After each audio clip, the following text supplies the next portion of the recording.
Hola, ¿qué tal, chicos? El día de hoy vamos a comenzar una fase nueva que se llama lógica estructurada, y para esta fase vamos a ocupar el programa DFD, que nos ayuda a realizar la ejecución de nuestros diagramas de flujo. ¿Qué significa DFD?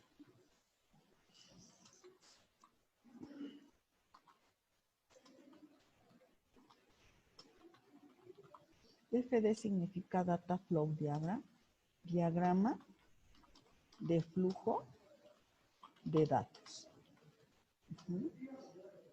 Y bueno, pues esto es lo que vamos a realizar. Son las bases para nuestra programación.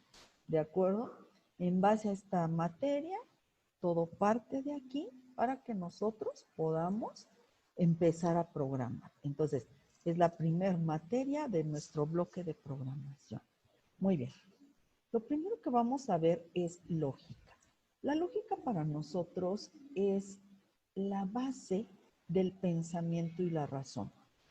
Para que nosotros empecemos a programar, necesitamos tener mucha lógica, mucho razonamiento, que es lo que les venimos enseñando a lo largo de las materias, ¿no? Cómo aprender a razonar.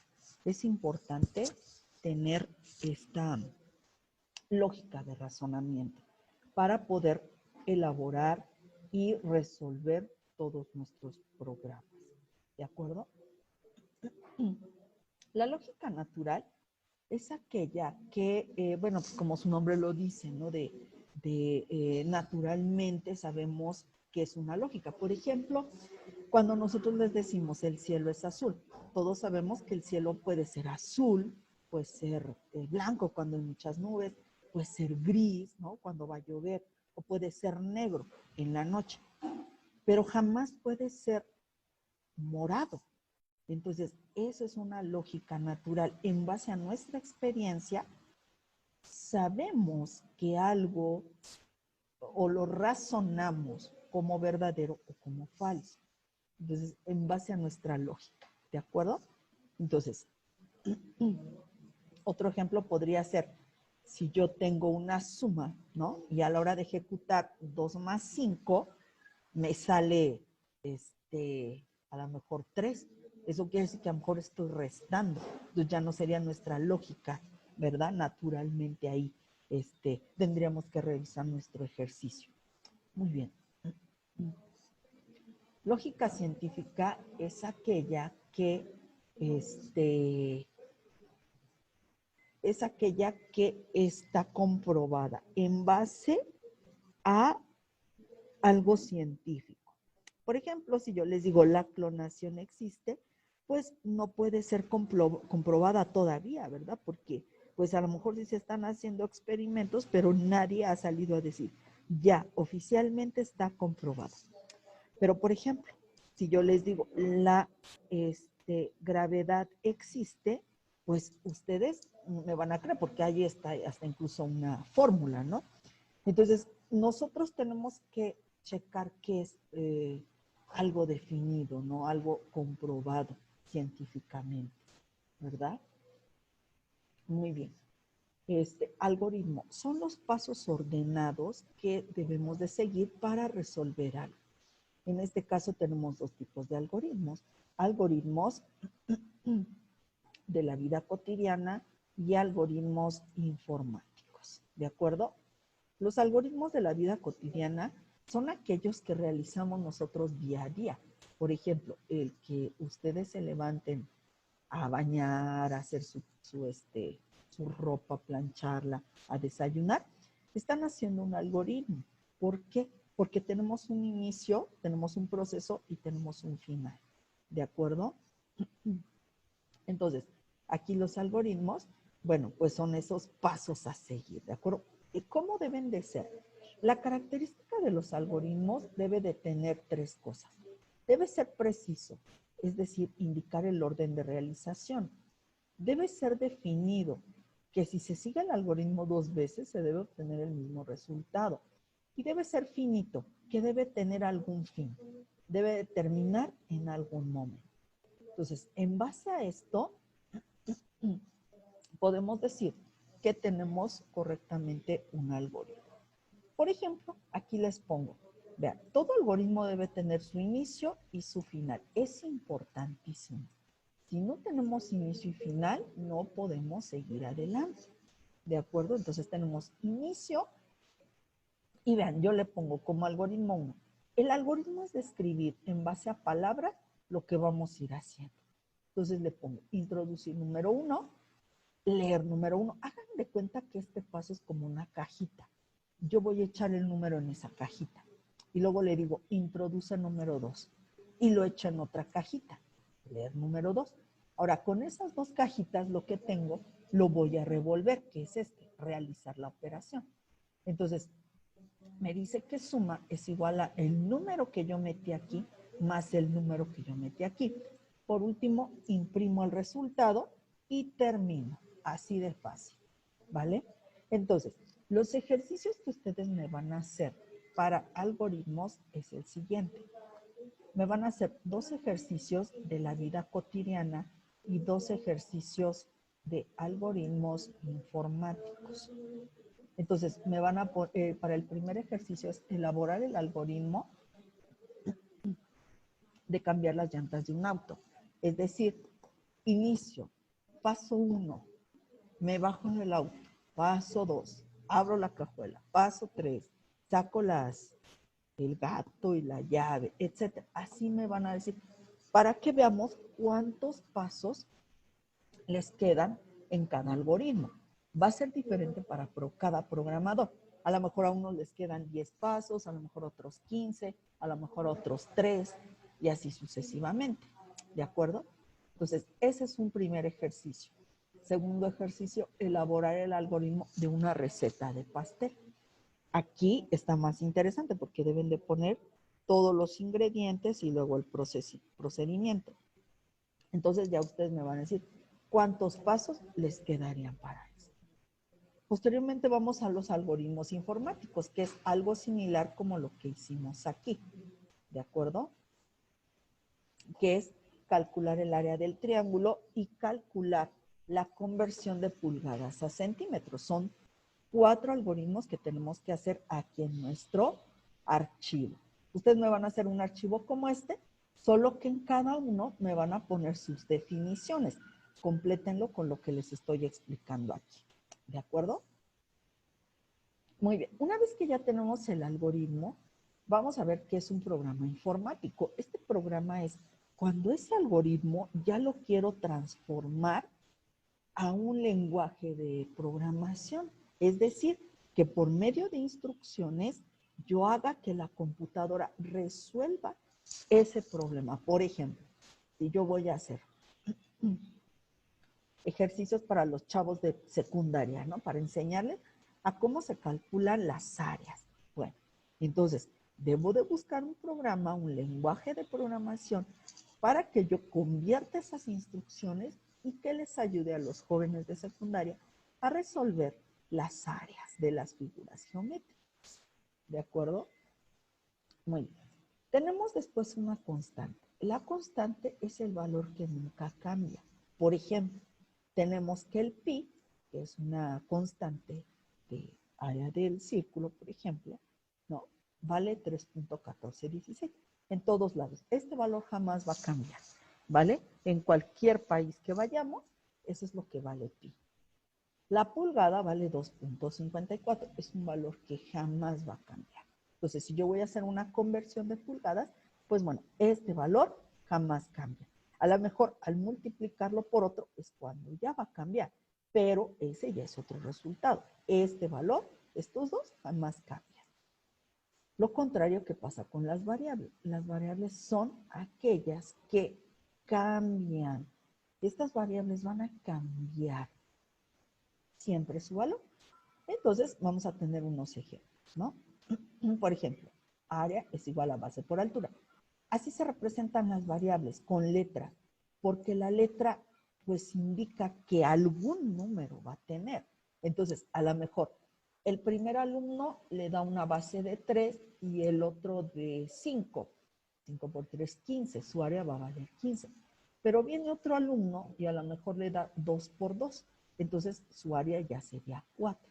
Entonces ya vieron por qué están siempre cambiando, porque los valores son diferentes. ¿De acuerdo? Muy bien.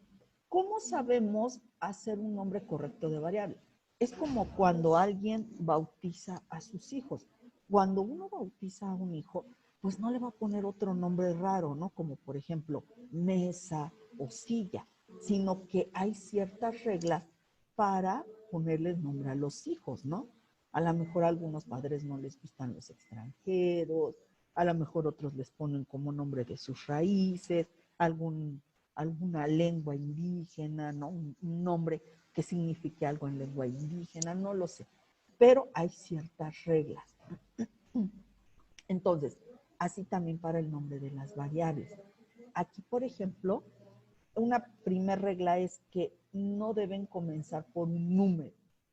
No deben de ser nombres propios, o sea, Juan, María, ¿vale? No deben contener caracteres especiales, o sea, ninguno de estos, ¿vale? Ninguno de los que tienen el teclado numérico arriba, el 1, 2, 3, 4, ni la parte de los puntos, comas, etcétera. Ningún carácter especial. El único carácter especial que se acepta es el guión bajo, es el único, pero de ahí en fuera, ninguno. No deben contener espacios y no deben de tener palabras reservadas. Palabras reservadas de cada programa. Por ejemplo, ahí vemos que label es una palabra reservada para Visual Basic, por ejemplo, Cout para C++, y así sucesivamente. Y el nombre debe ser mnemotécnico. Esto se refiere a que si yo estoy haciendo una suma, pues le pongo a mi variable suma. Si yo estoy calculando un área, le pongo área, pero no le voy a poner, por ejemplo, N1 a una suma, ¿no? Sino que N1 a lo mejor es un número, pero el resultado total es una suma, ¿de acuerdo? Entonces, con estas reglas que tenemos aquí, ustedes me deben de decir si este ejercicio, por ejemplo, es correcto o es incorrecto. Vamos a revisar estas reglas. Dice 1N.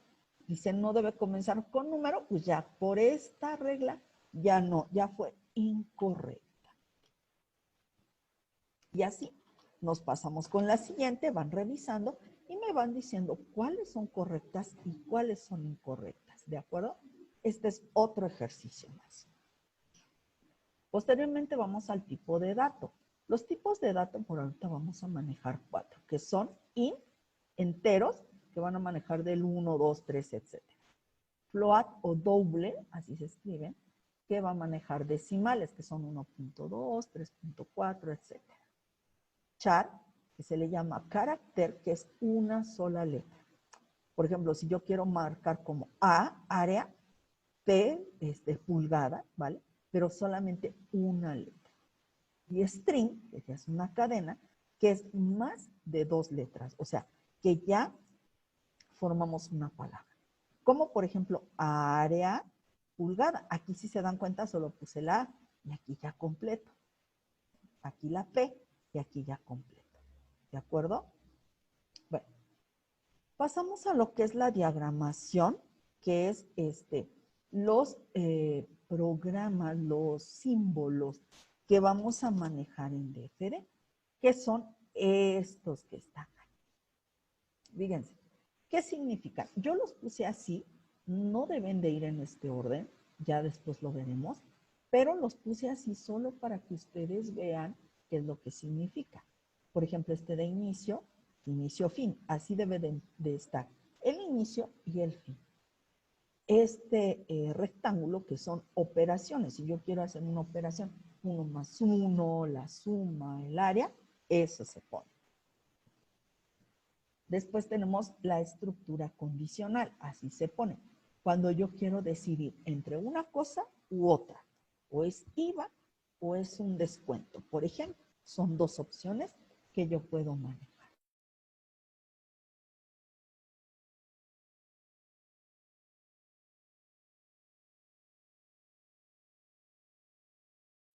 Muy bien. Y posteriormente tenemos lo que es la lectura, que es la introducción de números, ¿de acuerdo? Así, se pone que es para meter números. Por ejemplo, cuando yo le digo, introduce un número, aquí en esta cajita se mete. El siguiente, que es como un cono acostadito, es la salida. Quiere decir que yo ahí mando un mensaje. Aquí le mando la instrucción. Introduce un número y lo meto en esta cajita. ¿De acuerdo? O para imprimir resultados. A ver, el resultado de la suma es, este es el que pongo. Posteriormente tenemos la estructura repetitiva while, que significa mientras, esto ya lo vamos a ver más adelante, y estructura repetitiva for, que significa para. Vean las diferencias. Y aquí está. El for es este que tiene el signo de interrogación, y el while, perdón, este es el while, el que tiene el signo de interrogación, y el for es este que tiene y, este es como el igual a 2, ¿de acuerdo? O sea, estos que están aquí, 1, 2, 3, 4, 5, 6, son los que tenemos aquí, 1, 2, 3, 4, 5 y 6. Por ejemplo, el while aquí es su inicio y aquí es su final, inicio y su final, ¿de acuerdo? Muy bien. ¿Cómo son las reglas para realizar un diagrama? Los diagramas deben de indicar en dónde terminan y dónde acaban, ¿vale? O sea, como aquí su inicio y aquí debería tener su final. Se realizan de arriba hacia abajo y de izquierda a derecha. O sea, de aquí hacia abajo y de izquierda hacia la derecha. Realizar símbolos del mismo tamaño. Cuando los hacemos en la libreta, no se vale que este me quede más grandote y este más chiquito, y así sucesivamente, sino que todos del mismo tamaño, ¿de acuerdo? Debe ser claro y presentable, o sea, nada de tachones, no que esta línea no se ve bien, etcétera, ¿de acuerdo? Entonces, así debemos de hacerlos. Muy bien, después tenemos los tipos de operadores. Tenemos 3 tipos de operadores, que son los lógicos, aritméticos y relacionales. ¿De acuerdo? Los lógicos, que son and or not, que significan y, o y negación.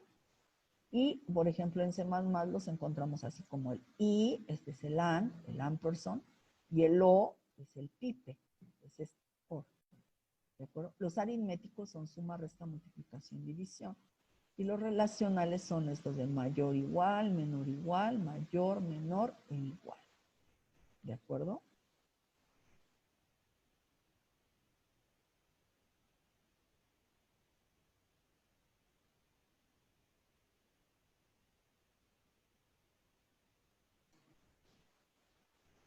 Muy bien. Tenemos posteriormente pasos para la solución de un problema. Es definición, hay que definir qué problema tenemos. Análisis, cómo se va a solucionar. Aquí también quiero que me pongan un poco de descripción en su investigación. Ajá. Cómo se va a resolver. Sacar unas 2 o 3 alternativas y de ahí escoger la mejor. Elaborar un algoritmo, que es todo escrito, y la diagramación. Ese algoritmo que hicimos escrito, como por ejemplo aquí, este algoritmo que hicimos aquí, ajá, vamos a ponerle ahí un cuadrito porque después vamos a volver a revisarlo. Este algoritmo que aquí tenemos, ¿cómo lo vamos a, transcribir a un diagrama? Entonces, lo interesante, entonces, al principio vamos a estar haciendo algoritmos y diagrama, ¿de acuerdo?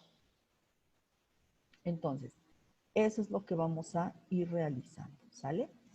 Pero ya en su momento, esa es la siguiente clase. Ahorita es pura teoría porque de aquí va a venir el examen, ¿vale? La codificación es, una vez que yo ya tengo el diagrama, elijo el lenguaje de programación. Por ejemplo, C++, Java, Ruby, Python, Visual Basic, etc. Cualquier programa, ¿en qué lo voy a resolver? Después, ya que lo elegí, empiezo a transcribirlo, empiezo a escribirlo en su sintaxis, en su lenguaje de ese programa. Después, en compilaciones, ver si hay errores. O sea, ¿escribí bien este programa o me va a marcar? Hay programas que me ayudan a corregir. Entonces ya nada más hay que checar qué detalles tuve para corregirlo y que se ejecute bien. Posteriormente viene la ejecución, o sea, que las pruebas, los resultados salgan correctamente. Porque si yo a mi programa le estoy diciendo que haga una suma y me sale una resta, pues ahí hay un error, ¿verdad? Entonces a lo mejor nada más es cambiarle el sí. Muy bien. Posteriormente tenemos lenguajes, tipos de lenguaje existente. Hay 3 tipos de lenguaje para la computadora, que son lenguaje máquina, que ocupa ceros y unos, donde el 0 es como si yo, el 1 es como si yo tuviera una luz, como una lámpara, ¿no? Hagan de cuenta que activo la lámpara, ese es el número 1. Cuando la suelto y se apaga, sería el 0. Entonces, así similar se comunica la computadora, con luces prendida, apagado, 1 y 0. ¿De acuerdo? Ese es el lenguaje de la máquina. En la máquina se comunica así con ceros y unos. Posteriormente tenemos lenguaje de bajo nivel. Estos lenguajes de bajo nivel eran muy difíciles de programar. Por ejemplo, el ensamblador era a base de pura instrucción, de pura dirección de memoria, todo en inglés, etc. C++ se considera también como lenguaje de bajo nivel, pero no es muy difícil su programación. Esa es la materia que sigue después de esta y está relativamente sencilla. Entonces, pues ya no se considera tanto de bajo nivel. A lo largo del tiempo lo han estado mejorando para que la programación y la codificación sea más fácil, ¿va? Pero bueno, algunos todavía lo consideran de bajo nivel.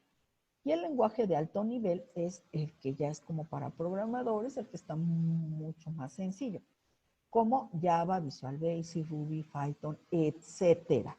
¿De acuerdo? Aquí todos los programas y lenguajes que estén y que puedan salir más adelante. Muy bien. Posteriormente tenemos lo que son los intérpretes. Este intérprete nos traduce. Aquí va, por ejemplo, las palabras que yo pongo, las traduce porque la máquina no las entiende. Esta las va a traducir y las va a convertir en su lenguaje máquina, o sea, en ceros y unos. O sea, yo le digo, hazme una suma, pero la máquina no me entiende. Entonces, ella lo va a transcribir, lo va a traducir en ceros y unos. Entonces, a lo mejor, cuando yo le digo, hazme una suma, a lo mejor para la máquina son 5 unos, o sea, 5 lucecitas, y 10 ceros, o sea, 10 apagados, ¿vale? Entonces, por ahí va la traducción. El compilador, como lo veíamos hace rato, es el que corrige los errores, ¿de acuerdo? Ya me va revisando si escribí una mala palabra, si me falta una coma, si me falta un punto, etc. Cuestiones básicas que me pueden ayudar a resolver ese ejercicio. Posteriormente tenemos las estructuras de control. Esto, chicos, va a ser nuestro pan de cada día, ¿vale? Así lo pongo en grande porque esto es lo que se deben de aprender ustedes, porque de aquí en adelante lo vamos a estar trabajando. En todos los lenguajes de programación vienen las estructuras de control. Tenemos 4 estructuras. Las estructuras se dividen en 2, que son condicionales y repetitivas. Condicionales que me ayudan a decidir o es una opción o es la otra. Y repetitivas que se están repitiendo, que están en un bucle, en un ciclo. ¿De acuerdo?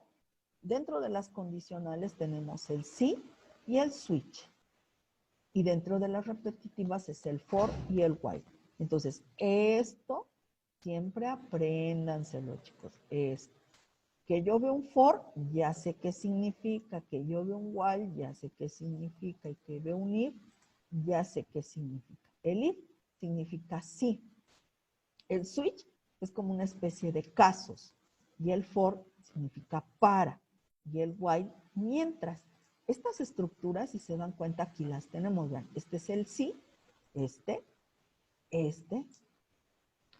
es el while y este es el for, para. Aquí dice para.